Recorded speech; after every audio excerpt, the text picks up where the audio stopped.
Welcome to the channel. I'm Dave Sears. For today's episode, I'm back at Jenna Industries, located in Courtenay, BC, Canada. Big thanks to Dane and the Jenna Industries team. This episode has 4 parts. First is a look at the progress of their 1984 Pacific P16 rebuild. Second, Dane starts up a Cat C15 powered Kenworth 850 for a quick drive. It has a manual 18-speed Eaton. Third, I go in conversation with Ross about Allison Transmissions.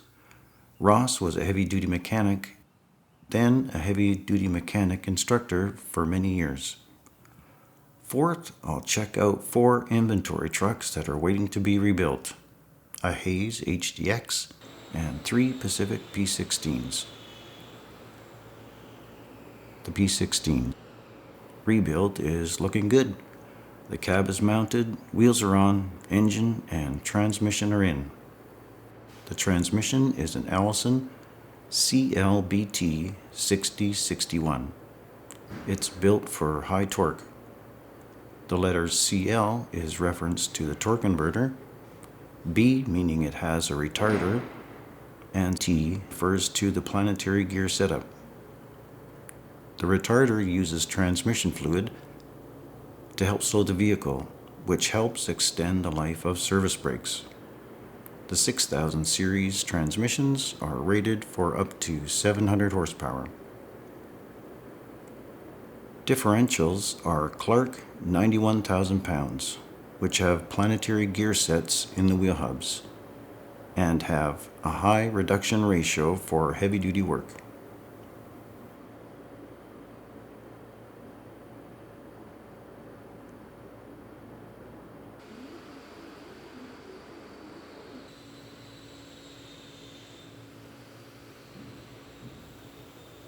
The original engine for this P16 was the Detroit Diesel 12 V71. It's been replaced with a rebuilt Cat C15.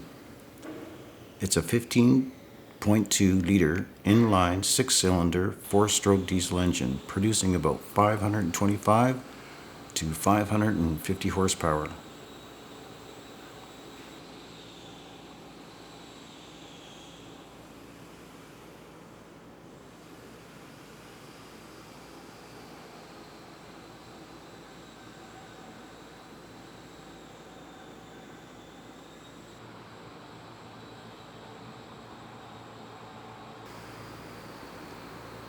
The heavy-duty frames on these trucks were made to carry 100-ton loads of logs in difficult terrain and have done it for decades. This frame's height is 16 inches.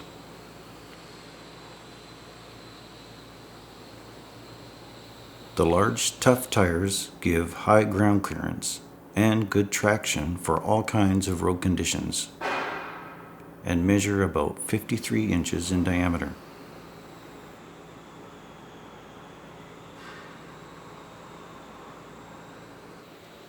Hopefully I'll get a chance to check out this truck again when the rebuild is finished.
Dane and Don were talking about the truck shifting points, so Don did a lap or two around the shop.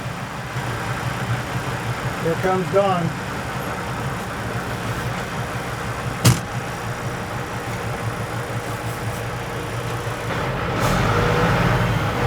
That's low, low, that's as low as it goes. As low as it goes there.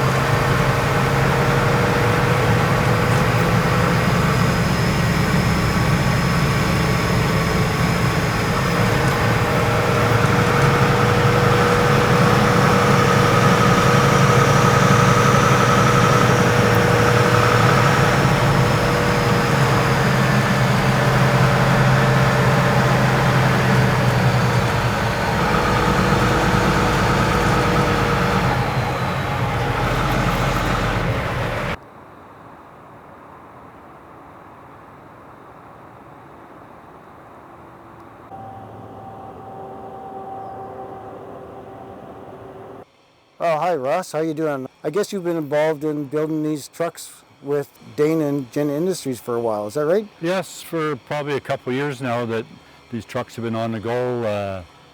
Young Dane and I actually rebuilt a number of the engines, 3 3408s, Cats, and we've also rebuilt 2 C15 Cats that went on, or in trucks that went to Alaska actually. They're long gone, and it's all been a really good experience for me. I've been retired now for many years, and this keeps me active, keeps my brain working a little bit, and hopefully I've passed some of my knowledge on to people like Dane. That's awesome, yeah. Yeah. So you were saying this shop here, you worked at a long time ago then? Yes, I worked in this shop 50 years ago. I left.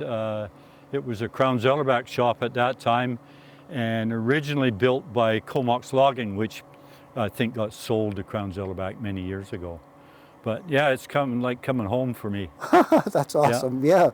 That's really good. Yeah. There's a lot of people, myself included, are curious about the Allison Transmissions. You know, they say they're automatic transmissions, but more specifically, how would you describe them? Well, you know, to be technically correct, and they're actually called a power shift transmission. The speeds are driver selected. There are some automatic features, or 1 or 2, and one of them is the torque converter lockup. That's automatic. But as far as selecting speeds, that's driver controlled. Driver selects 1 through 6 with a shift lever. And so that's shifting up or down. Right. Yeah. And then but there's no clutch pedal inside for the driver, so Yeah. that part of it's automatic. Yeah, they're commonly called automatics, but like I say, to be technically correct, they're power shifts. And there's many different versions. We find power shift transmissions in almost every type of wheeled equipment these days, be it front end loaders, graders, or whatever. Usually that's operator or driver selected. for Right. speed. Yep. Yeah, so on these big off-highway logging trucks, they were outfitted with a lockup, and they also have a retarder. And Yes. can you kind of explain like how that all works if you're in different conditions? The lockup clutch, like I say, is automatic, and that locks up the 2 main components of the torque converter: the impeller, which is the input, and the turbine, which is the output. So we have a direct connection between the engine and the transmission. It's more efficient. If the transmission were to be driven all the time through the torque converter, there's a chance that transmission oil, torque converter oil, could get overheated.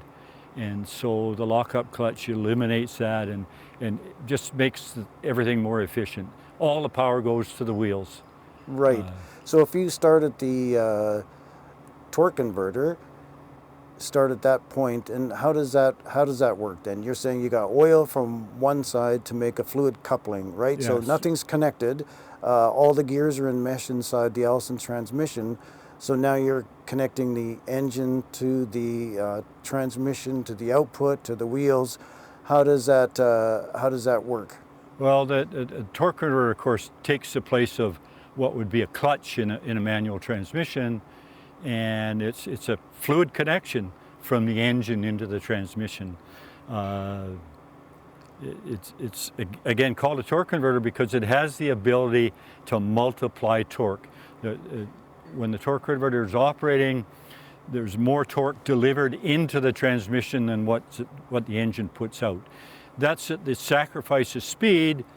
Input speed of the transmission would be down compared to engine speed, but torque would be multiplied.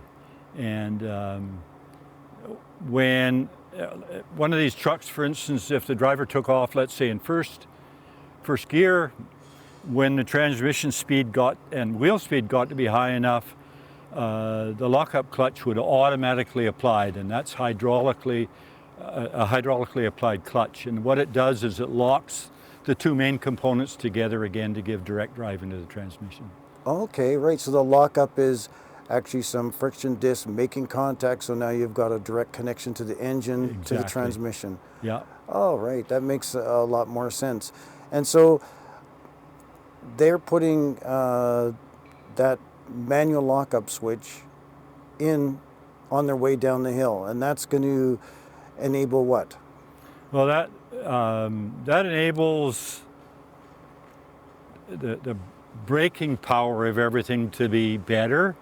When they apply that lockup and done manually in these cases, that transmits energy from the rear wheels through the transmission directly into the engine and uses the engine for more retarding power.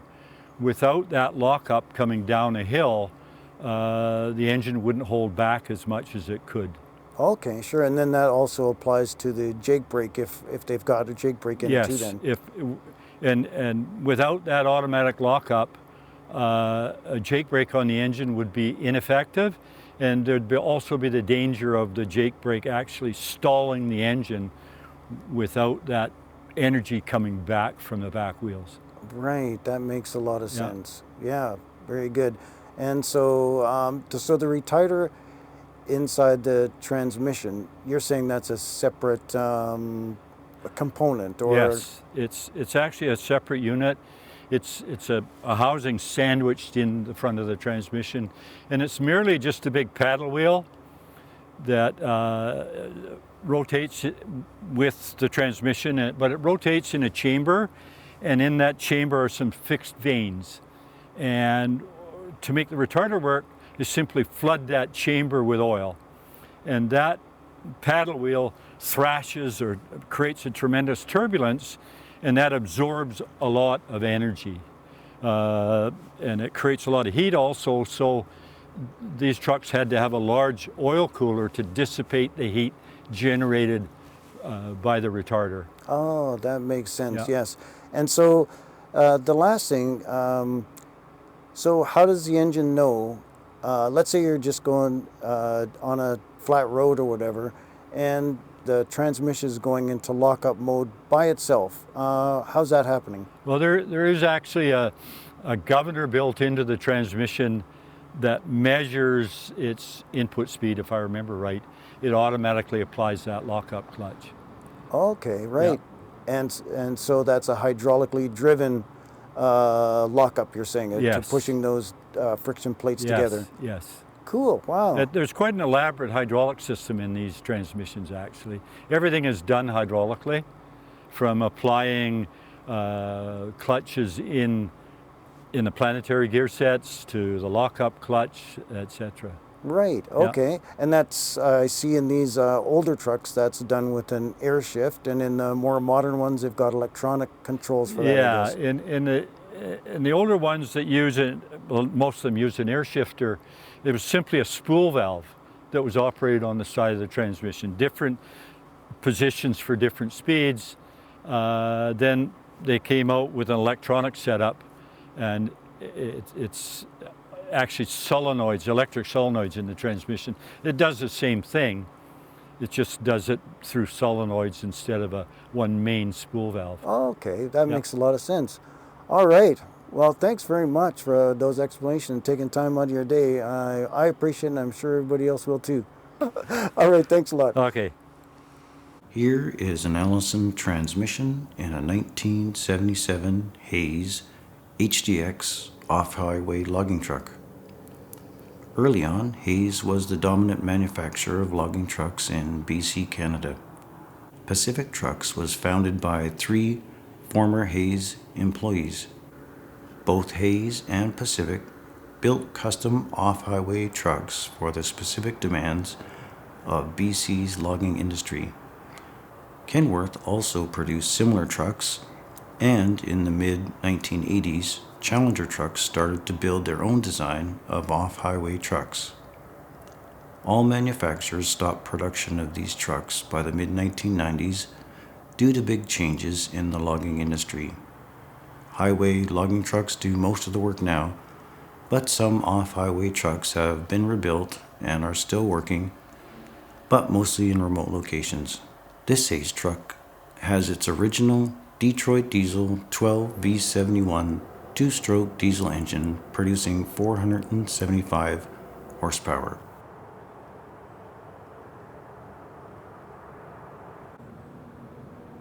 Next is a 1978 Pacific with a twin turbo setup producing 525 horsepower. These trucks have a 300-gallon water tank behind the cab. The water is pressurized to 10 psi and is used to cool the brakes by spraying water on top of the brake drums while coming down steep mountain roads. The yellow valve turns water on for the brakes, and the 2 valves on top regulate flow to the truck and trailer separately. Let's get behind the wheel for a driver's view from inside the cab.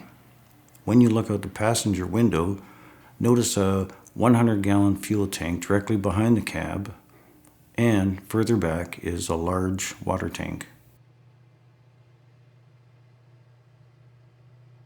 When the truck is started, it builds air pressure for the brakes. When it reaches normal operating pressure, the driver lifts the wigwag arm up. It is held in place by air pressure. If air pressure is lost, the wigwag will fall, indicating to the driver there is a problem.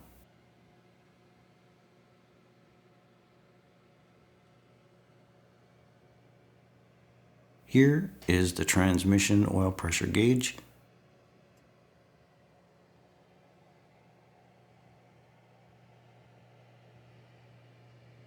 This lever operates the trailer brakes, and this one operates just the steering axle brakes. Pedal on the left operates the transmission retarder.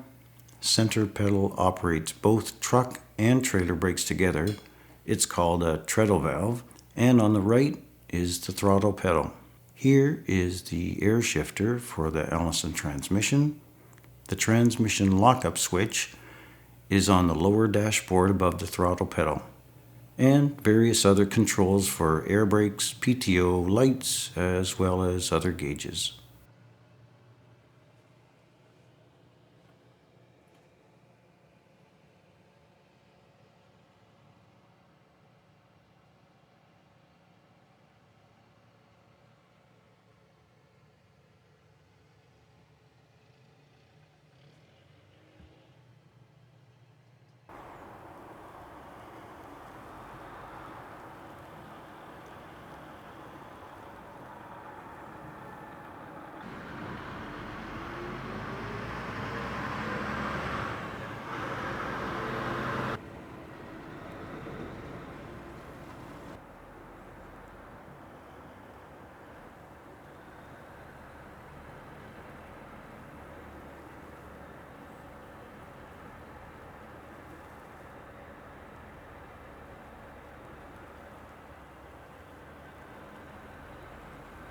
These trucks were configured as standard logging trucks, but also had a preload version that could load and unload its trailer. Some trucks were used to haul heavy equipment on low beds.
thanks to Sean for helping me with information about these trucks and good suggestions for more content.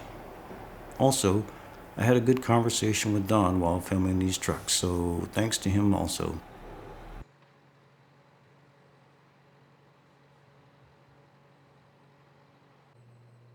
Well, that's going to wrap up this episode. Thanks for stopping by the channel, and see you next time.